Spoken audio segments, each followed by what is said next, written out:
Welcome to Audit Archive, where we run you through some of the most questionable and rather atrocious police encounters. Today, we're looking at a case where a former football player died in police custody after the officers on the scene allegedly took too long to render appropriate medical aid. On June 13, 2022, the Charlotte-Mecklenburg Police Department responded to a 911 call after a woman stated that she heard shooting going on outside of her home. It was reported that shots were also fired towards her home. This call came in at around 2 a.m. The officers arrived at the given address within approximately 4 minutes. The time will be noted throughout this incident, as it later plays a big part in the tragedy that ultimately transpired. Body cam footage shows an officer at the woman's doorstep and acknowledging empty bullet casings on her front porch, along with some turned over plants. The officer had a word with the woman, who told him that the situation happened just a few minutes ago.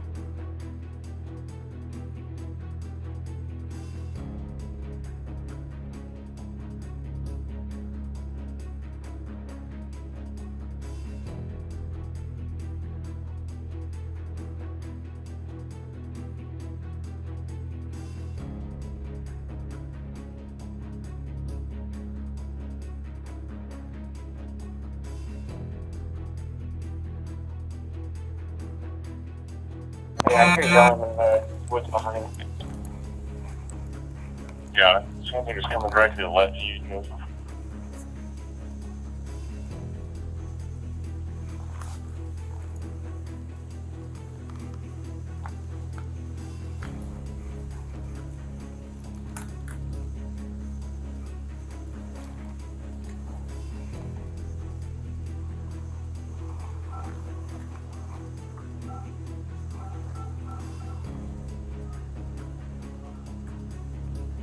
Jeff, you want more out there?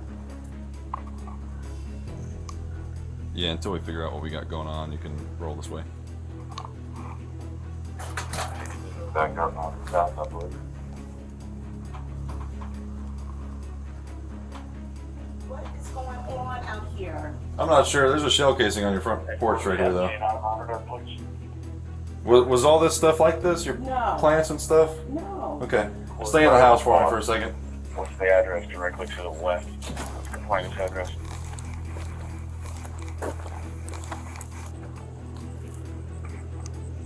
Looks like there were signs of a fight or an altercation on her front porch.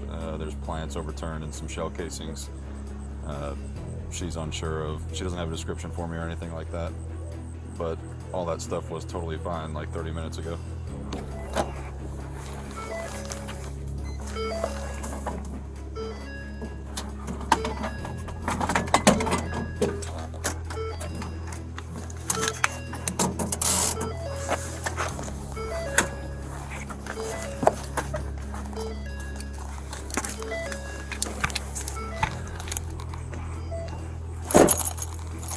At this point, the officer equipped himself with his service rifle. Law enforcement agencies in the United States have established use of force policies that provide guidelines for when and how officers can draw their firearms, although the specific guidelines may vary by agency. Despite this, it's generally understood that the rule of thumb is that officers can draw their guns at their discretion and by their personal judgment. It's stated that, essentially, it is up to each officer as to when to unholster their firearm and in what situations they would do so. It can be different for every person. The main thought is to prioritize officer safety in uncertain and potentially dangerous situations. Judging by this, it could be said that the officer on the scene was reasonably threatened by the situation, which gave him a justifiable reason to draw his rifle. A few more officers responded to the scene and were eventually informed by a neighbor that the person they were looking for is on a different house porch further down the road. In response, the officers initiated their search for the suspect and eventually located a man who appeared to be in distress. Yeah. Hey, just confirm me it's the house to the left if you're facing the front of it, right? Right on my porch there. Me and my dad woke up. Do you have like a weapon or anything? I don't know. We're making contact right now. We're moving up to 344 right now. Go down there, and you look to the left, you'll see a porch. Police, let me see your hands!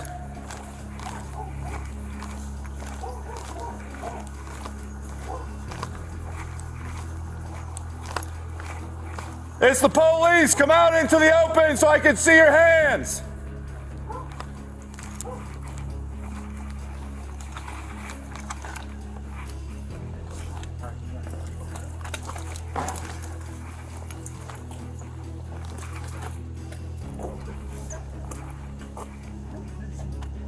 It's the police!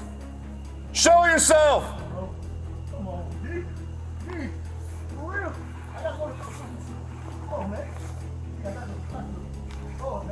Hey, come out into the open and show yourself! Black man on the porch.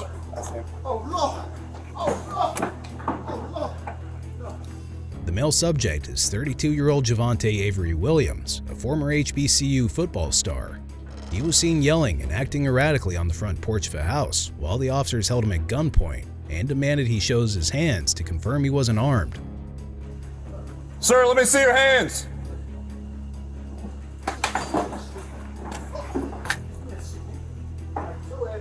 Sir, let me see your hands!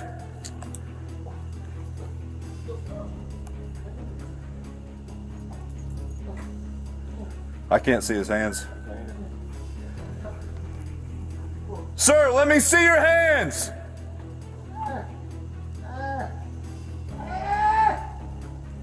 Sir, let us see your hands.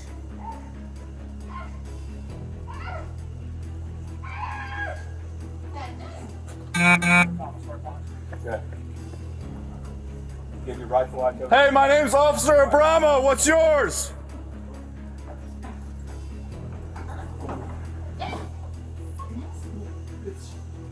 Sir, show me your hands.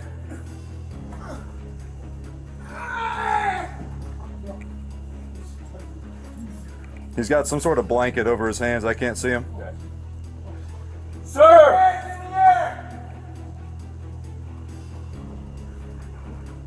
Six love that beat. Of course, so now we got one at gunpoint. Stay off the channel. Sir, let me see your hands. Step away from the house. Taking left back. Step away from the house and show me your hands. At this point, the officers were struggling to confirm whether Mr. Williams was armed or not, since he appeared to have a towel covering his hands. Hence, they decided to step things up and somehow approach Mr. Williams, who was now lying flat on the porch.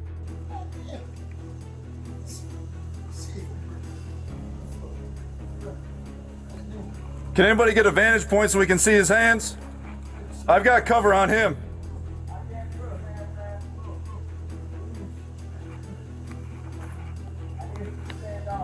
Sir, can you stand up?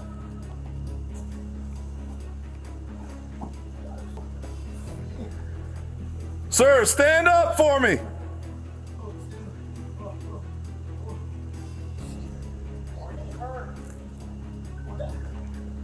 One of the officers could be heard saying that Mr. Williams appeared to be hurt, and this was certainly a good call, since Mr. Williams was not responding to any of the officers' orders. It's also to be noted that Mr. Williams sounded as if he was struggling to breathe. Things started to get tense when Mr. Williams finally stood up and appeared to throw furniture around the porch. The officers continued to stand by and eventually realized that Mr. Williams was unarmed and did not have anything else in his hands either. This gave them the perfect opportunity to make a move. Sir, let me see your hands. Stand up and show me your hands. Hands, sir! Hands in the air, sir! I've got lethal. We need somebody with cuffs. All right, hands are clear. I got you covered, bro. I don't see a weapon. Sir, step towards me. Sir, follow instructions. Come to the sound of my voice. Hey, ever go with like a excited delirium or something like that, Tim? Yeah.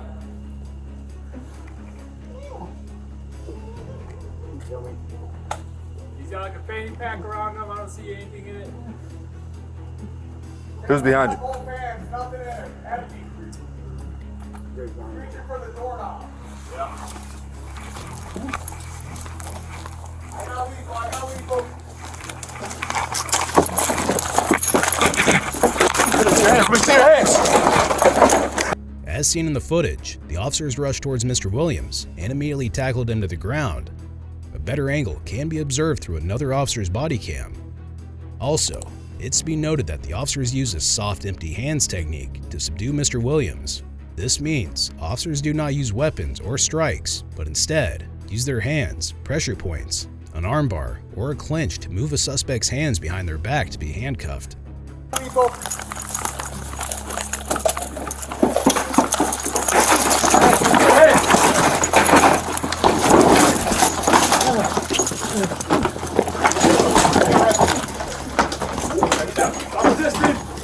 I got his feet.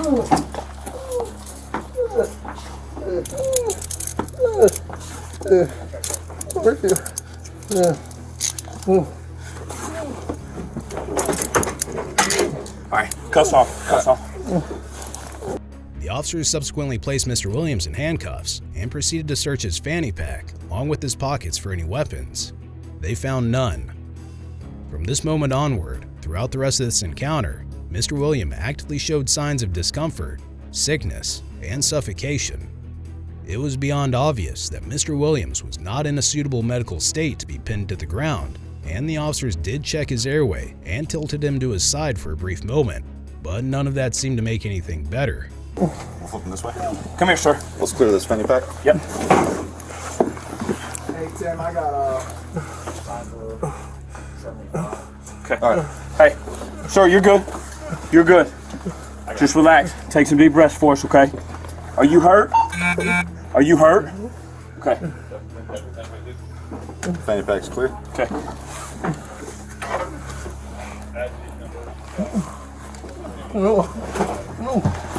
Hey, you're good. You're good. You're good. Relax. Just take deep breaths for me, bro. We're here to help you, all right? Just take some deep breaths. In through your nose, out through your mouth, all right? You want to sit him up? Okay? No. Yeah, he's stiffening up like a board. Hey, Just make you're sure good. his airway's clear. We'll keep him in this position. Swipe his front. Get a good swipe on the front. Hey, just roll towards me, sir. You okay? You okay? You okay?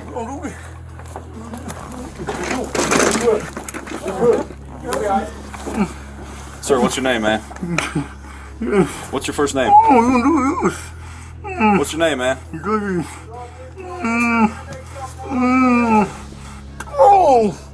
You okay? You all right?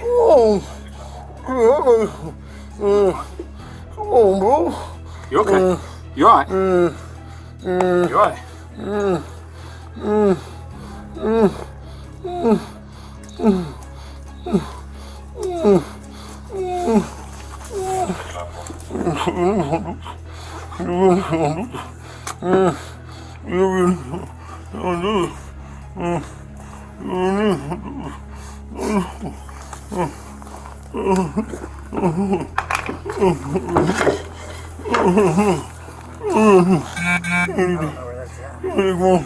Just find it, bro. You gotta go in there,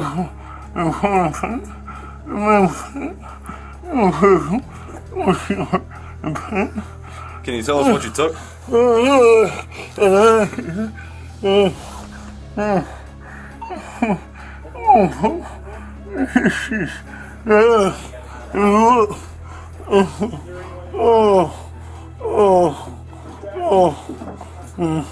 By this point, the officers had informed dispatch about the situation and requested EMS to arrive on the scene.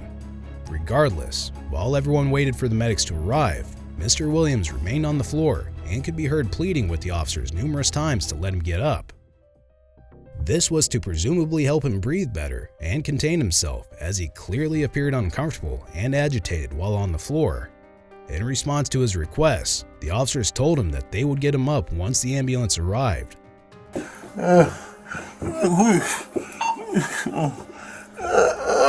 Don't fight us. You all right? You're good. You all right? You're all right, man. You all right? We'll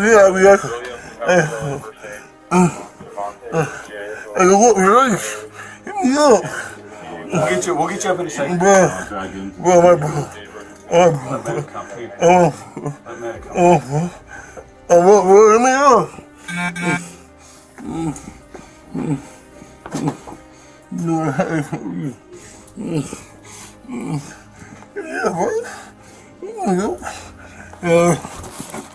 We advise paramedic proceeds. Well, I'm out of here. I don't know, I'm out of here. Come on, bro. What's his first name? Yeah. Javante, man, we got the ambulance on the way for you, all right? Yeah. Yeah, we're gonna help you up as soon as the ambulance gets here, okay? Yeah. Oh, God. You can't do that. It went off. We'll help you up in a second. We gotta wait for an ambulance to get here.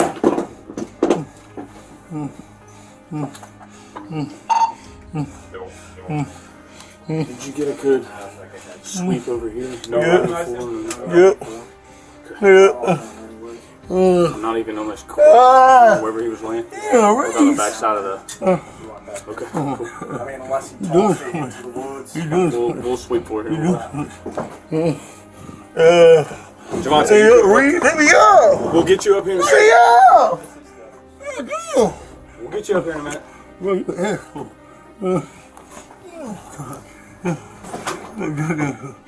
Minutes passed and Mr. Williams continued to struggle on the floor while the officers had him restrained. As this went on, he also grew increasingly vocal with the officers.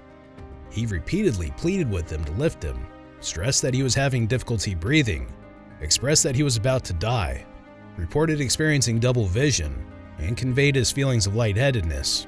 You let me go. Oh, God, bro. What you doing to West? What push it this?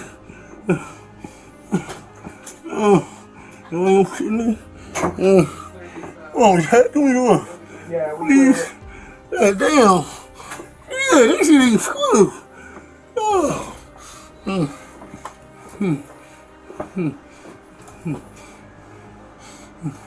Anybody talk to the homeowner yet? Yeah, Morrison did. They don't recognize him.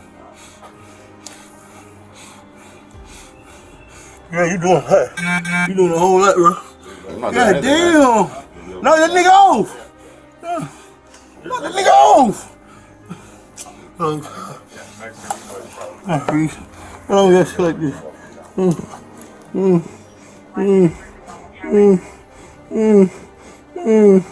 Yeah, you good, let me go. God damn. Ah. You good, bro? Come on, bro. God. I'm about to die. I'm about to die. Yeah, I'm about to die. Oh, bro, get off. God. This is abuse. I'm about to die, bro. That's what I got about to die. I feel lightheaded. Yeah, I feel lightheaded. Oh my God, I feel lightheaded, bro. Bro, I feel lightheaded. God damn. Max are here. Here. Here, nigga. Oh God. You know you in there. Yeah, we for real. God damn.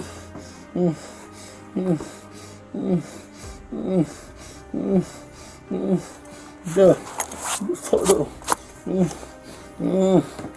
Yeah, bro, for real? Yeah.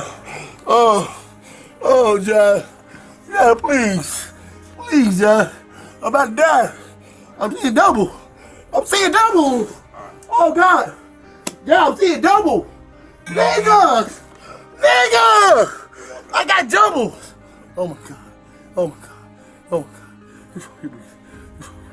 This thing here don't even do that. Yeah, you dead wrong, Fish. You wrong. Come on, this shit hurt. Ah! Yeah. All right, come on. Let's swap out. There go. No, nigga, swap out. Then, a few rescuers from the Charlotte Fire Department arrived on the scene. However, it is to be noted that it took them around 15 minutes to get there. This was already an unbelievably long time. But the worst part here is that the medics still did not arrive. This was a very serious issue considering the state of Mr. Williams' health at that point. He was hallucinating, having trouble breathing, and so much more. No one knows him. He's been acting out, trying to get in the house, stuff like that. There's some evidence of drug use, possible delirium going on. Hurt at all? He's got some blood in his shirt, but I don't think it's from us. I think that's previous. Bro, I'm saying this, get the out! Yeah, Some blood on his pants too. He's got some blood in his shirt, but Bro, I don't think it's from I'm us. saying I this. think that's previous. Bro, I'm saying this, get the John, this on you. This is on you, bro. This you really did that. You really did that. Get off me. Hey, what's going on? What's your name, man? I'm tired. Taylor, you heard it all? Damn. Are you heard it all? Bro, you a dirty nigga, bro. You put his feelings in the way. Oh, let me go, bro. Are you heard it I'm all? breathing, bro.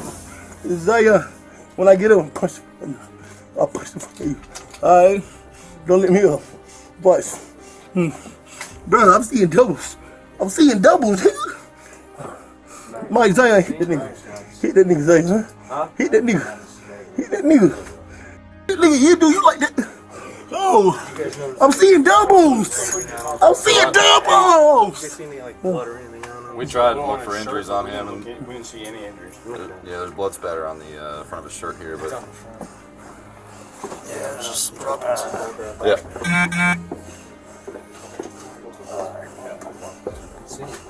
This is an appropriate time to point out the reason behind the medics taking so long. Reports later revealed that after the officers requested dispatch to send EMS, the call was submitted and originally treated as a non-emergency, which was part of the reason for the delay. To make matters even worse, the rescuers that initially arrived did not appear too concerned by Mr. Williams' condition. They were mostly seen just standing around and watching him struggle on the floor. Zion!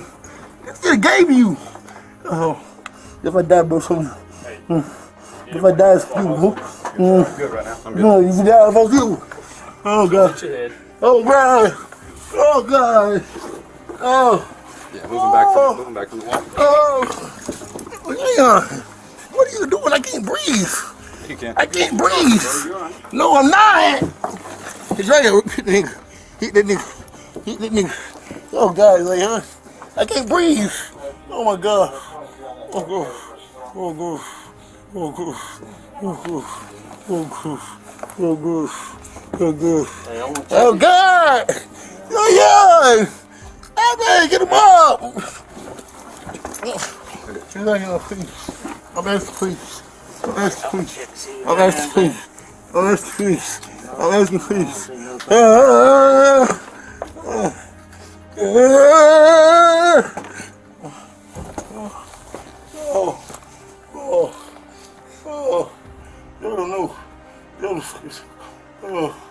Oh, God.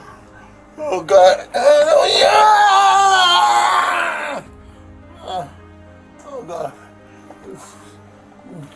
There's where the blood's coming from. Just a little cut on his hand. Just perfect little dots. Touching himself. Dabbing. Like punch something. Yes, sir. Yeah, please, man. Let me get up. Yeah, let me real. Finally, after more than half an hour of waiting, paramedics arrived on the scene and checked Mr. Williams out. They immediately realized that he was in critical condition and continued to work on him for about 5 minutes before placing him on a stretcher and rushing him to the hospital. At that point, Mr. Williams was non-responsive and breathing at a very irregular rate.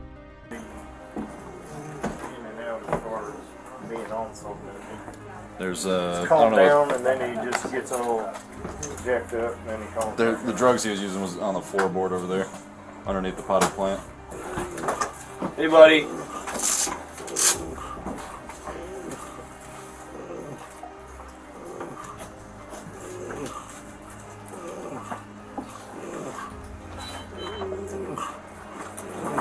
We'll kind of collect before we go. I know. Yeah, I gotta grab the bags. Right here, yeah, grab the bags. Can you go up there and grab the bags out of the truck for me, please? Yep, 1, 2, 3. Alright. Roll back over.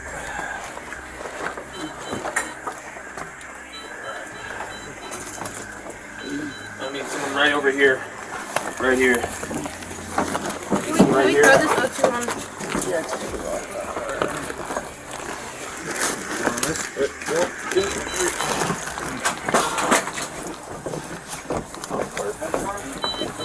No, you get head first. Head first.